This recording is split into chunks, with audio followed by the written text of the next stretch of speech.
ஒருமையில் இருக்கும். நான் பாரதியாக சுப்பிரமணியனாகவில்லை, மகா கவியாக உலகத்திற்காக சொன்னார். அதே மாதிரி தமிழ் சொல்ற பாருங்க இல்லையா, ரொம்ப அழகா காதல் வழி தெரியுமா, எல்லா கவிஞர்கள் என்ன சொன்ன காதல் வழி தெரியுமா, அதுக்குதான் ஒருத்தர் சொன்ன பல்வழி வந்தா எது வழி பெறுதுன்னு தெரியும் தான், இல்ல பல்வழி வந்து காதல் வழி தெரியாது.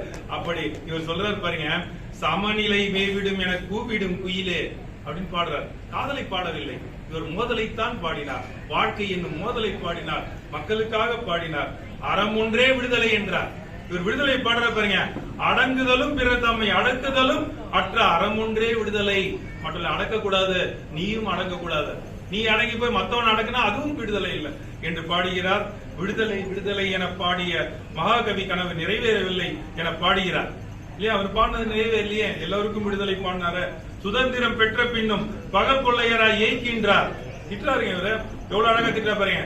ஏமாற்றிய மக்கள் தான் வேறே தவிர துன்பம் ஒன்றுதான், இன்று நாம் தேர்ந்தெடுத்தவனே நம்மை ஏமாற்றுகிறான் என பாடுகிறார். அது ஒரே ஒரு எடுத்துக்காட்டு மட்டும் சொல்லிடுறேன். பஞ்சை தொழிலாளர் ஓங்கவில்லை, அவர் பார்வையில் சோகம் நீங்கவில்லை, தமிழ் நெஞ்சம் துடிக்கிறது நீதி இல்லை, இதில் நேர்ந்த விடுதலை யாருக்கடா. இதற்கு மேல் சொன்னால் எனக்கும் நேரம் இருக்காது, ஐயா திட்டுவாங்க. ரொம்ப மகிழ்ச்சி, நல்ல வாய்ப்பு.